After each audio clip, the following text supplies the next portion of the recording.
আসসালামু আলাইকুম। প্রধান উপদেষ্টা ডক্টর মোহাম্মদ ইউনূসকে ৫ বছর সবাই ক্ষমতায় চাচ্ছে।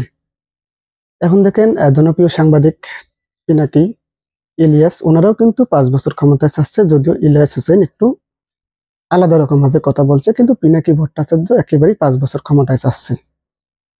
এখন দেখেন সেটা কিভাবে বলল দেখেন, মানে বিএনপিকে এবার কঠিনভাবে ধোলাই করলো।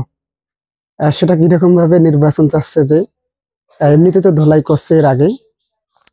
এখন স্পষ্ট করে দেখেন এই যে ভিডিওটা যে দিল, আপনারা যে ভিডিওটা দেখেছেন সর্বশেষ, সেখানে জুতা চোরের একটা ভিডিও দিছে। সেইখানে যে জুতা চোরের ভিডিওটা দিছে, ওইখানে জুতা চোর করে আনছে বাটার ছোট হয় বিতে আবারও গেছে। সেখানে ইন্টারভিউ যিনি নিতেছে তিনি বলতেছেন যে ডক্টর ইউনূস তো আসলে খুঁজে বের করবেন কারা কারা চুরি করছে। তখন এক পর্যায়ে যিনি আসলে অভিনয়টা করেছেন চুরির, তিনি বাধ্য হয়ে বলতেছেন তাহলে আমরা এই ডক্টর ইউনূসকে চাই না, নির্বাচন চাই। তার মানে বুঝলেন এখানে আসলে কৌশলে তিনি কি বোঝাতে চাইলেন। এখন দেখেন বিএনপি কিন্তু খুব দ্রুত রোডম্যাপ চাচ্ছে এবং ডক্টর ইউনূসকে হুঁশিয়ারি দিচ্ছে। যেমন বিএনপির এই যে এক নেতা দুলু, উনি কিন্তু ডক্টর ইউনূসকে চ্যালেঞ্জ জানিয়েছেন যে আপনি নির্বাচনে আসুন। আপনারা হয়তো দেখতেছেন।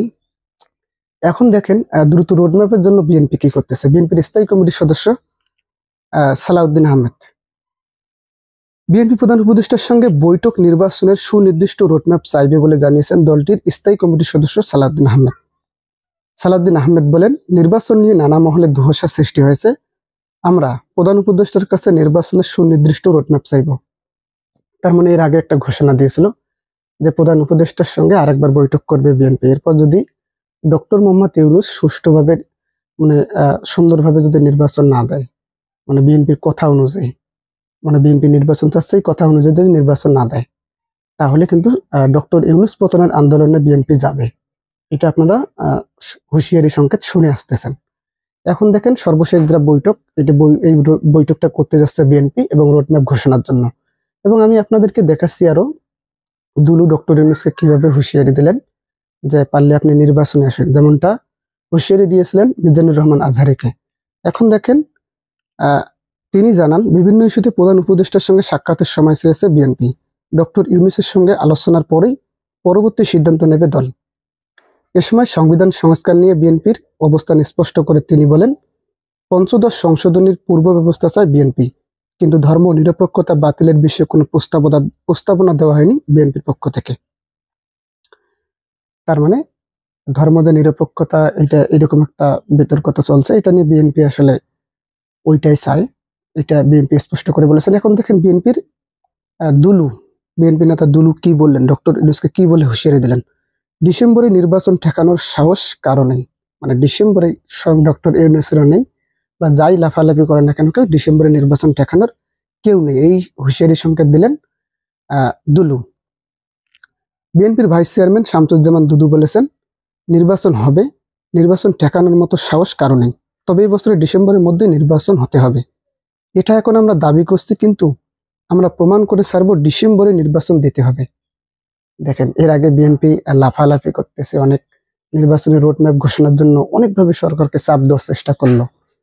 তারপরে মনে করেন মির্জা ফখরুল এই ইস্যুতে একেবারেই কি কোন পর্যায়ে গেল, পরে বাধ্য হয়ে বললো যে আমরা কখনো আগে নির্বাচন পরে সংস্কার চাইনি। এটা আপনারা মনে হয় শুনেছেন। এখন মির্জা ফখরুল একটু কম কম কথা বলতেছেন, তিনি লেলিয়ে দিয়েছেন মির্জা আব্বাসকে। এখন মির্জা ফখরুল একটু কম কম কথা বলেন, কিন্তু এবার বিএনপি কিন্তু খুবই হুঁশিয়ারি সংকেত দিয়েছেন ডক্টর মোহাম্মদ ইউনূসকে। সেটা বিএনপির ভাইস চেয়ারম্যান শামসুজ্জামান দুদু বলেছেন, ডক্টর ইউনূস পারলে আপনি নির্বাচনে আসেন, জনগণ যদি আপনাকে ভোট দেয়, কিন্তু 5 বছর থাকতে দেওয়া হবে না।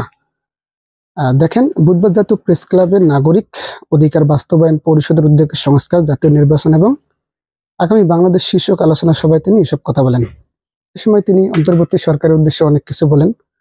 তাছাড়া তিনি দেখেন কি বলেছেন, তিনি প্রফেসর ইউনূসকে উদ্দেশ্য করে বলেন, আপনি তো রাজনীতির জন্য একদিনও জেল খাটেননি, অথচ বিএনপির হাজার হাজার নেতাকর্মী বছরের পর বছর জেল কেটেছে। তারা গুম, খুন ও নির্মম নির্যাতনের শিকার হয়েছে। বেগম জিয়া বিনা অপরাধে বছরের পর বছর জেল খেটেছেন, সন্তান হারিয়েছেন। দেশের জন্য তাদের ত্যাগ ও অবদান সীমাহীন, আপনি তাদের অন্ধকারে রেখে কিছুই করতে পারবেন না। হ্যাঁ, এই কথাটা উনি অবশ্য ঠিক বলেছেন। এখন দেখেন তিনি ডক্টর মোহাম্মদ ইউনূসকে হুঁশিয়ারি করে কি বলেছেন, তিনি প্রফেসর মোহাম্মদ ইউনূসকে উদ্দেশ্য করে বলেন, আপনি তো রাজনীতির জন্য একদিনও জেল খাটেননি, অথচ বিএনপির হাজার হাজার নেতাকর্মী বছরের পর বছর জেল খেটেছেন। আচ্ছা, তো উনি তো আর কিছুদিন হলে জেলে যেত আর কি, এরকমটা আপনারা জানেন। শেখ হাসিনা আর কিছুদিন হলে ওনাকে জেলে রাখতেন। তো উনি তো আসলে নির্বাচনের জন্য আসেন নাই, যদিও উনি মনে হয় ডিসেম্বরে নির্বাচন দিবে, কিন্তু জনগণ ওনাকে 5 বছরের জন্য চাচ্ছে। তো আসলে বিএনপির এসব কর্মকাণ্ডে আপনারা কি চাচ্ছেন? আপনারা কি আসলে 5 বছরের জন্য ডক্টর ইউনূসকে চাচ্ছেন নাকি ডিসেম্বরে নির্বাচন চাচ্ছেন? অবশ্যই আমাকে কমেন্ট করে জানাবেন। ধন্যবাদ। আসসালামু আলাইকুম।